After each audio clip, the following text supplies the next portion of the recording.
Bonjour, aujourd'hui je vais vous présenter le chouchou. C'est un truc que Régis Robert il nous a appris. Et dans Nord-Pas-de-Calais, chouchou, on fait avec sa sœur. Oh, c'est ça le chouchou? Avec la sœur? Ta sœur, c'est ta mère aussi. Oh!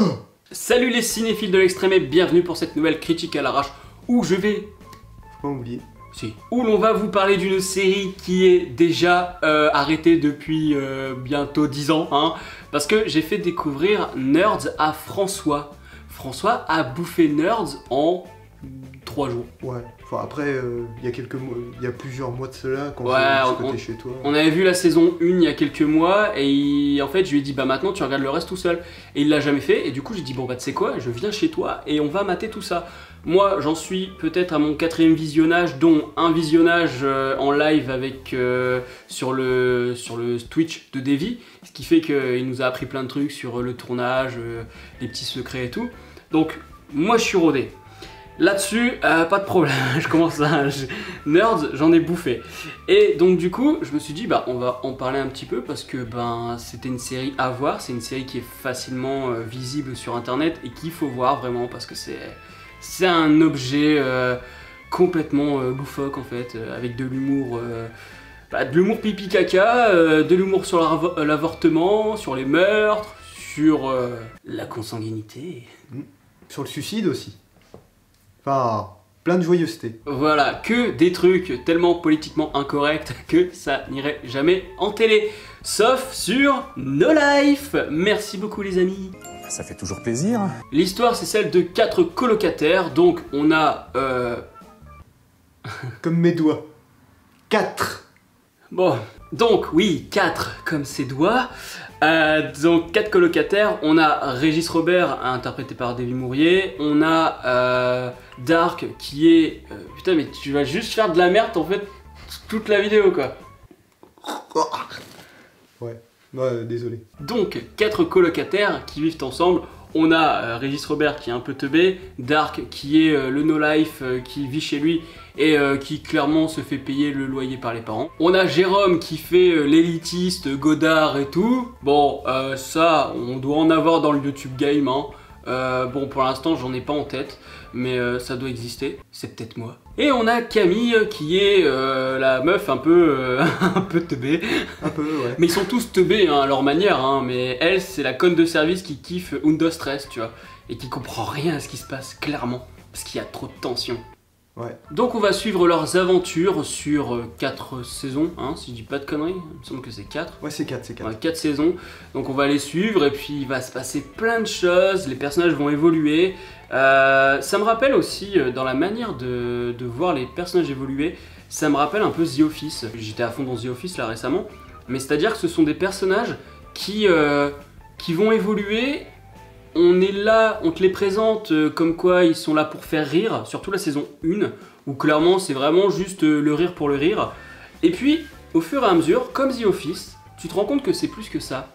Tu te rends compte que c'est aussi l'exploration de la nature humaine, l'exploration des sentiments humains et aussi des émotions que peuvent nous transmettre une série.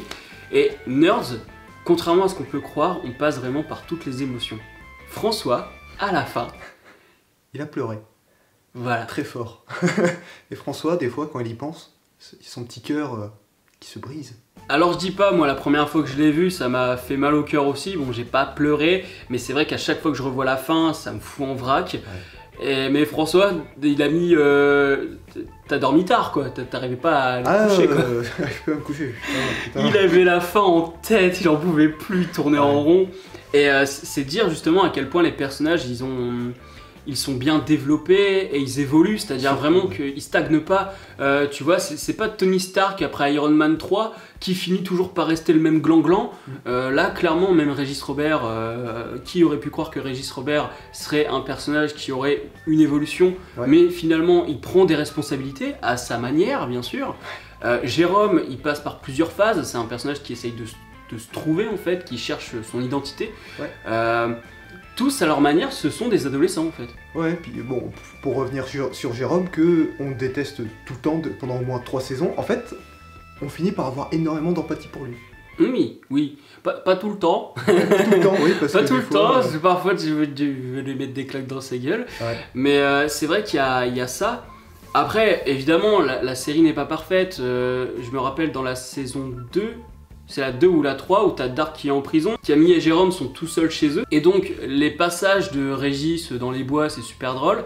Mais par contre, les moments avec Camille et Jérôme solo dans l'appart, c'est lourd. Ouais, Clairement, ça manque de rythme, c'est pas spécialement drôle.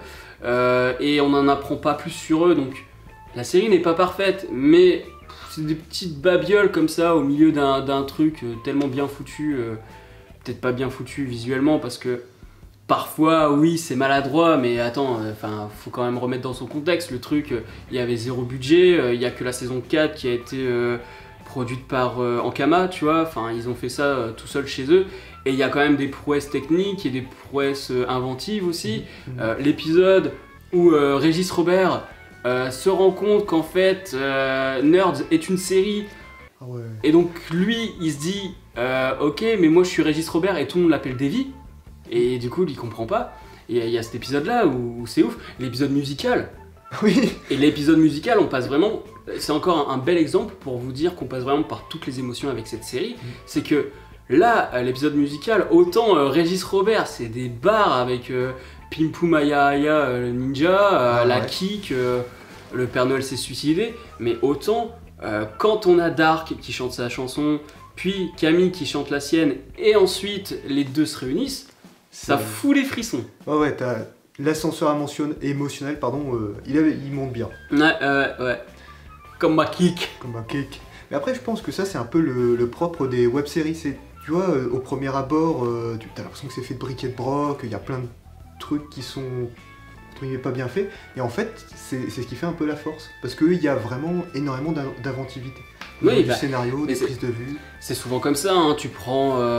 comment ça s'appelle Tu prends Evil Dead. Tu prends Evil Dead de Sam Raimi, tu prends les premiers films de Peter Jackson. Ça fait partie de ces réalisateurs qui avaient très peu de budget et justement qui redoublaient d'ingéniosité pour faire ce qu'ils pouvaient pas faire avec un gros budget. Donc même là, même si certes il y a des petits soucis au niveau... Ta gueule le scooter. Et donc même si ça peut être maladroit, eh ben on sent que c'est fait avec le cœur et tout. Alors après, quand tu connais Davy, quand tu connais Poulpe, tu sais un peu qui a écrit quoi. C'est-à-dire que ça a été écrit par Poulpe, Davy et Didier, donc qui joue Jérôme. Maëlys, je crois elle a dû coécrire, mais à chaque fois dans le scénario, c'est eux qui viennent. Maëlys, elle est pas au scénario, je crois. Mais bon, c'est un truc collectif, donc de toute façon, bien sûr que tu apportes tes idées tout le temps. Mais bon, Didier, nous, on connaît pas vraiment. Par contre, Davy, Poulpe, pour avoir vu des interviews, pour voir ce qu'ils font à côté et tout, tu sais à peu près qui a écrit quoi. C'est-à-dire que Davy, tout ce qui est le rapport au fait de grandir, de refuser de grandir, ça c'est typiquement de lui. Poulpe qui nous fait des trucs de ninja, Michael Didikoff, bon, ben ça je pense que c'est Monsieur Poulpe, tu vois, qui fait la référence à Michael Didikoff. Voilà, c'est vraiment un truc très personnel. Et encore une fois, on en revient toujours à cette problématique d'adolescence. Ce sont tous des adultes, mais avec des comportements d'adolescents, mais des adolescents différents. C'est-à-dire que Maëlys, Camille, le personnage de Camille, qui est interprété par Maëlys, c'est pour ça que je disais Maëlys, là clairement, c'est l'ado de 14-15 ans, la gamine, tu vois, qui parfois fait ses cacas nerveux. Poulpe, c'est le no-life ado. Ensuite, on a l'ado un peu prétentieux et qui vraiment lui se cherche. C'est pour ça que je dis qu'il y a un truc adolescent, c'est qu'il passe vraiment par plein de phases. Il dit oui, à un moment j'ai essayé d'être bobo, à un moment j'ai essayé d'être geek, à un moment j'ai même essayé d'être homosexuel. Et ben ça marche pas, il se cherche constamment en fait. Donc il y a une recherche vers le monde adulte, enfin une recherche de l'être adulte qui transparaît totalement dans l'épisode final. Et je pense que c'est pour ça que l'épisode final il fait penser beaucoup à Davy, parce que on va éviter de spoil, Ouais. mais tout le monde ne trouve pas sa voie. Et le fait que certains personnages, contrairement à d'autres, trouvent leur voix, je me dis tiens, c'est marrant que ce soit tel et tel personnage qui trouve et pas les autres. Ouais. Voilà, pour ceux qui ont vu la série, vous voyez de quoi je parle. Et du coup, c'est une belle écriture. Alors là, dit comme ça a l'air un truc, on raconte ça comme si c'était du drame et tout, mais non, hein, c'est de la comédie. Hein, on se tape des barres, c'est du politiquement incorrect. Oui.